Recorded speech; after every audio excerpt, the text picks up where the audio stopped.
আসসালামু আলাইকুম। শিরোনামে আমন্ত্রণ জানাচ্ছি আমি নাজনীন আহমেদ। অন্তর্বর্তী সরকারের প্রধান উপদেষ্টা ডক্টর মোহাম্মদ ইউনূস বলেছেন, কক্সবাজার কেবল পর্যটন শহরই নয় বরং অর্থনীতিরও কেন্দ্র। শুক্রবার বিকেলে কক্সবাজার বিআইএএম অডিটোরিয়ামে স্থানীয় জনগণের সাথে মতবিনিময়কালে তিনি কথা বলেন। ডক্টর ইউনূস বলেন, বাংলাদেশের মানুষ যথেষ্ট ভাগ্যবান। যে সমুদ্র আছে বাংলাদেশের তা বিভিন্ন দেশের সাথে ব্যবসা করতে উদ্বুদ্ধ করে। নেপাল ও ভারতের সেভেন সিস্টার্সের কোনো সমুদ্র নেই উল্লেখ করে ডক্টর ইউনূস পারস্পরিক সুবিধার্থে বাংলাদেশের সমুদ্রবন্দর ব্যবহারের প্রয়োজনীয়তার উপর জোর দেন।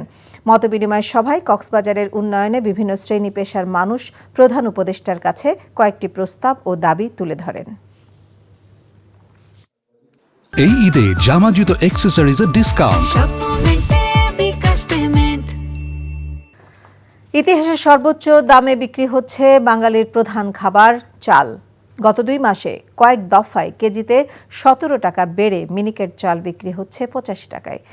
10 টাকা বেড়ে BR-28 চালের দাম উঠেছে 62 টাকা, আর নাজিরশাইল ও মোটা চালে বেড়েছে 4 থেকে 8 টাকা।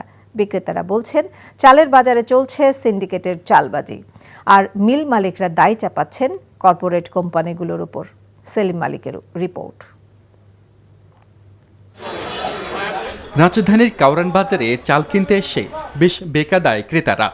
নতুন করে আয়না বাড়লেও চালের দাম বেড়েছে রেকর্ড পরিমাণ। আমি যেই কামাই করি সেটা তো কামাই বাড়তেছে না, কামাই বাড়তেছে, চালের দাম ঠিকই বাড়ছে। নিম্ন মধ্যবিত্ত পরিবারগুলো খুব কষ্টে আছে। খুচরা বিক্রেতারা জানালেন, মধ্যবিত্তের মিনিকেট BR-28, ধনীদের নাজিরশালের সঙ্গে গরিবের মোটা চালের দামও বেড়েছে লাগামহীন হারে। মিনিকেট চাউল 68 থেকে 70 টাকা, সেটা হলো এখন বর্তমানে 85 টাকা। নাজিরশাল 75 থেকে, কোয়ালিটির মধ্যে 85 টাকা। 28 হয়ে গেছে আপনার 62 টাকা। তারপরে স্বর্ণা চাল, গুটি স্বর্ণা ছিল 48 টাকা, এখন হলো 52 থেকে 54 টাকা। রাজধানীর বাদামতলীর বাজারে চালের আড়তদাররা বলছেন, তারাও পাচ্ছেন না পর্যাপ্ত পরিমাণ চাল। এবার যেমন অতিরিক্ত মাত্রা ছাড়া বাড়ছে। মিলারদের একটি কথা যে ধান পাওয়া যাচ্ছে না, ধান যা পাওয়া যাচ্ছে অতিরিক্ত দাম। তো ওরা যেভাবে এই উৎপাদন খরচ হয়, তারপরে যে একটা রেট দেয় সে রেট আবার আমরা কিনি।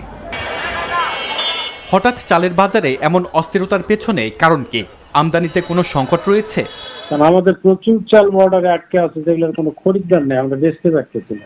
আমাদের এখানে তো কোনো রকম কোনো ইফেক্ট নাই। ঢাকাতে কি করতে পারতেছে আমরা তো বিষয়টা বুঝতে পারতেছি না।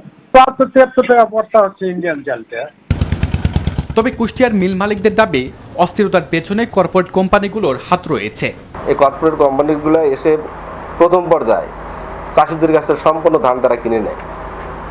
এখন আমরা যে ছোটখাটো যে মেলার আছি, তাদের সাথে তো আমরা ওই পুঁজি খাটে আমরা উড়াই পারতেছি না।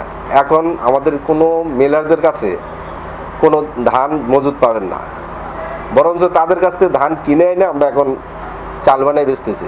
হঠাৎ করে বাজার 200 টাকা ধানের দাম বাড়ছে, এই জন্য চাউলের দাম বৃদ্ধি হয়ে গেছে। বাজার বিশ্লেষকরা বলছেন, কর্পোরেট কোম্পানিগুলোর লাগাম টানা না গেলে দীর্ঘমেয়াদে চালের বাজার খুব বেশি স্বস্তির হবে না।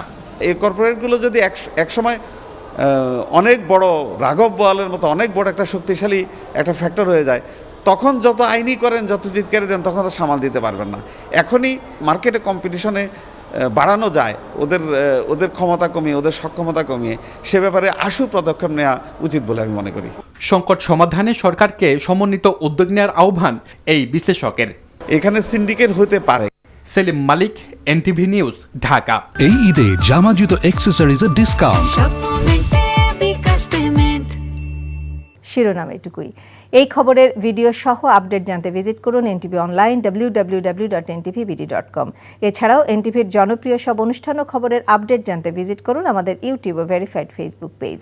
12টায় মধ্যাহ্নের খবর দেখার আমন্ত্রণ রইল। সবাইকে ধন্যবাদ।